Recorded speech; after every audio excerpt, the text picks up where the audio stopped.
আচ্ছা, স্টক মার্কেটে কি এমন কোনো ম্যাজিক ফর্মুলা আছে যা সবসময় কাজ করে? হয়তো ম্যাজিক না, কিন্তু এমন একটা পরীক্ষিত সিস্টেম আছে যা সময়ের পরীক্ষায় বারবার পাশ করেছে।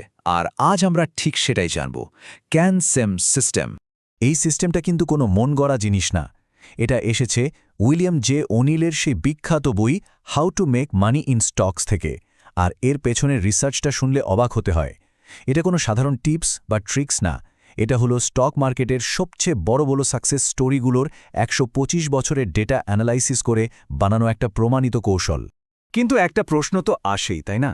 সফলতার এত সুন্দর একটা ব্লুপ্রিন্ট থাকার পরেও কেন বেশিরভাগ ইনভেস্টর স্টক মার্কেটে টাকা বানাতে গিয়ে হিমশিম খার? এর উত্তরটা লুকিয়ে আছে আমাদের নিজেদের মধ্যেই, আমাদের কিছু কমন সেন্স বা ধারণার মধ্যে, যেগুলো ইনভেস্টিংয়ের দুনিয়ায় প্রায় ভুল প্রমাণ হয়। আর এই ব্যাপারটাকেই বলা যেতে পারে ইনভেস্টার্স ডিলেমা বা বিনিয়োগকারী দ্বিধা। ব্যাপারটা খুবই মজার। ইনভেস্টিংয়ের সময় যেটা আমাদের কাছে ঠিক মনে হয়, মার্কেট আসলে ঠিক তার উল্টো পথে চলে। যেমন ধরুন, আমাদের কি মনে হয়, দাম কমছে, এমন স্টক কেনাই তো ভালো, তাই না? সস্তায় পাওয়া যাচ্ছে। কিন্তু অনিলের গবেষণা কি বলছে? ঠিক উল্টোটা। যারা জেতে তারা উপরের দিকে উঠতে থাকা স্টক কেনে। তারা সস্তা স্টক খোঁজে না, বরং যে স্টকগুলো অলরেডি নিজেদের শক্তি দেখিয়ে বছরের সর্বোচ্চ দামের কাছাকাছি চলে গেছে সেগুলোর দিকেই নজর দেয়। আর লসের কি হবে? আমরা ধরে বসে থাকি, এই বুঝি দাম বাড়বে। কিন্তু সাকসেসফুল ইনভেস্টররা, তারা কোনো ইমোশন ছাড়াই চট করে লসটা কেটে বেরিয়ে আসে। তো এই যে এত উল্টোপাল্টা সব ধারণা, এগুলো অনিল পেলেন কোথা থেকে? এর জন্য আমাদের একটু ইতিহাসের গভীরে যেতে হবে। দেখতে হবে এই ক্যানস্লিম সিস্টেমটার জন্ম হলো কিভাবে। ১-২ বছর না, ১০-২০ বছরও না, পুরো ১২৫ বছরের ডেটা ভাবা যায়। অনিল আর তার টিম কি করল? তারা ইতিহাসের ১,০০০-এর বেশি সবচেয়ে সফল স্টককে নিয়ে বসল। তাদের উদ্দেশ্য ছিল একটাই, এই স্টকগুলো যখন রকেটের মতো ওপরে ওঠা শুরু করে তার ঠিক আগে তাদের মধ্যে কমন কি ছিল। মানে তারা আসলে সাকসেসের একটা রেসিপি খুঁজে বের করার চেষ্টা করছিল। আর সবচেয়ে ইন্টারেস্টিং ব্যাপার কি জানেন? এই সফলতার প্যাটার্নগুলো কিন্তু সময়ের সাথে বদলায়নি। সেই ১৮৮০ সালের রেলরোড কোম্পানি থেকে শুরু করে আজকের দিনের অ্যাপল বা গুগল, মানে এত ভিন্ন ভিন্ন সময়ে, ভিন্ন ভিন্ন ইন্ডাস্ট্রিতে সব বড় বড় উইনারদের মধ্যে আশ্চর্যজনকভাবে একই রকম কিছু বৈশিষ্ট্য খুঁজে পাওয়া গেছে। তো এই যে এত বিশাল একটা রিসার্চ, এত বছরের ডেটা, এর থেকে যে সারমর্মটা বেরিয়ে এলো, সেই শক্তিশালী আর সহজ ফর্মুলাটাই হলো CANSLIM। CANSLIM। অনিল নিজেই বলেছেন এই সিস্টেমটা কেন এতবার কাজ করে, কারণ এটা কোনো ব্যক্তিগত মতামত বা আন্দাজের ওপর তৈরি না। এটা তৈরি হয়েছে মার্কেট আসলে যেভাবে চলে সেই কঠিন বাস্তবতার উপর ভিত্তি করে। আর এই ক্যানস্লিমের প্রত্যেকটা অক্ষর উইনিং স্টকগুলোর একটা করে কমন বৈশিষ্ট্যকে বোঝায়, মোট 7টা বৈশিষ্ট্য। তাহলে চলুন আর দেরি না করে এই সিস্টেমের প্রত্যেকটা অক্ষরকে ভেঙে দেখা যাক। দেখি এর ভেতরে কি রহস্য লুকিয়ে আছে। প্রথমে আসা যাক সিতে। সি মানে হল কারেন্ট কোয়ার্টারলি আর্নিংস, মানে কোম্পানির একদম লেটেস্ট আয়ের রিপোর্ট।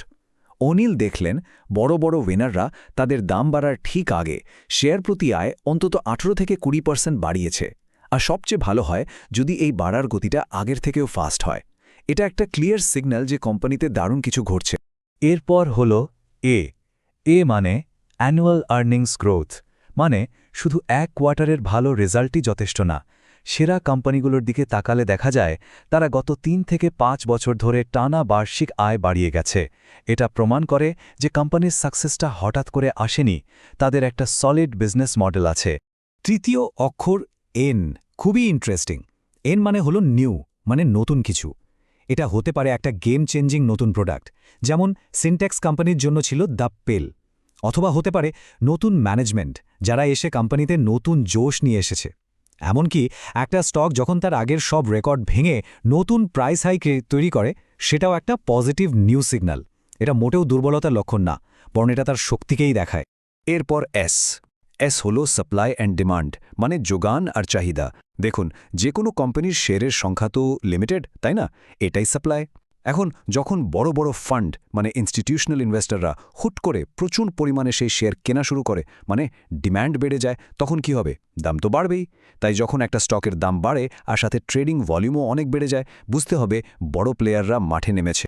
এল আমাদের একটা সহজ কিন্তু খুব জরুরি কথা মনে করিয়ে দেয়, লিডার অর ল্যাগার্ড, মানে ইন্ডাস্ট্রির সেরা ঘোড়ার ওপর বাজি ধরতে হবে, খোড়া ঘোড়ার ওপর না।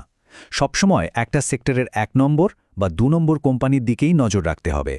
যারা পিছিয়ে আছে তাদের নিয়ে ভাবার কোনো মানেই হয় না। আই হল ইনস্টিটিউশনাল স্পন্সরশিপ। এর মানে হল বড় বড় মিউচুয়াল ফান্ড, পেনশন ফান্ড এই ধরনের প্রতিষ্ঠানগুলো কি স্টকটা কিনছে। এদের কাছে কিন্তু বিশাল রিসার্চ টিম থাকে। তো তারা যখন কোনো স্টকে টাকা ঢালে সেটা অনেকটা ওই কোম্পানির কোয়ালিটির একটা সার্টিফিকেট পাওয়ার মতো ব্যাপার। আর সবশেষে সম্ভবত সবচেয়ে জরুরি অক্ষর M. M for market direction, মানে পুরো শেয়ার বাজারের মুডটা কেমন, বুলিশ না বেয়ারিশ, এটা বোঝা খুব খুব জরুরি। কারণ রিসার্চ বলছে 4টে স্টকের মধ্যে 3টে স্টকই কিন্তু মার্কেটের জেনারেল ট্রেন্ডকে ফলো করে। মানে সেরা স্টকটা যদি বাজারের উল্টো স্রোতে পড়ে তারও ডুবে যাওয়ার চান্স থাকে। সুতরাং এই যে 7টা পয়েন্ট CANSLIM, এই সবগুলোকে একসাথে মেলালে এটা বিনিয়োগের জন্য একটা সম্পূর্ণ নতুন দৃষ্টিভঙ্গি তৈরি করে, একটা ডেটা নির্ভর দৃষ্টিভঙ্গি। এর মূল কথাটা একদম পরিষ্কার।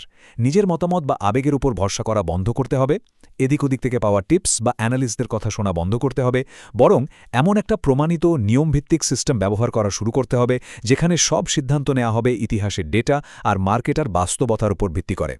উইলিয়াম জে ওনিলের একটা কথা দিয়ে শেষ করা যাক, যেটা এই পুরো সিস্টেমের স্পিরিটটাকে খুব সুন্দরভাবে তুলে ধরে। তিনি লিখেছেন, যদি চালিকা শক্তি ও আকাঙ্ক্ষা থাকে এবং নিজের ওপর বিশ্বাস রেখে কখনো হাল না ছাড়ার সিদ্ধান্ত নেওয়া হয়, তাহলে আমেরিকান স্বপ্ন সত্যি হতে পারে। শেষ পর্যন্ত প্রশ্নটা কিন্তু একটাই, আমাদের বিনিয়োগের সিদ্ধান্তগুলো কি নিছকই ব্যক্তিগত অনুমানের ওপর ভিত্তি করে নেওয়া হচ্ছে, নাকি ইতিহাসের প্রমাণিত তথ্যের ওপর?